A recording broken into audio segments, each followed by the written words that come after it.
කොල්ලා තේක ගෙනාවද? ගෙනා. මොන ඇඟම රිදෙනවානේ. හරි අමාරුයි. ඒ තමයි මොනවා කරලා තමයි. ඔව් මං නිකන් ඉන්නේ.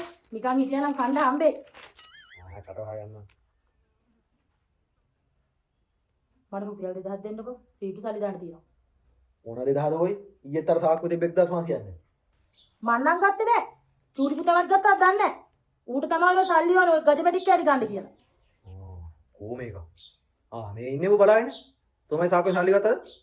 අනේ මේ පිසුන් දාද්දි මං නම් ගත්තේ නැහැ. මුරු කියන්නේ බා චූටි පුතා. ඇත්ත කියපන්. ඊයේ 2500ක් තිබ්බ සාක්කුවේ. පස්සේ බලද්දි රුපියල් 1000යි තිබ්බේ. මට ඇත්ත කියපන්. අනේ මේ මං ගත්තේ නැහැ අප්පා. හැමදාම මං තමයි එක කියවට අල්ලගන්නේ. එහෙමද? දැන් තෝ ඇත්ත පිළිගන්නේ නැහැ නේ.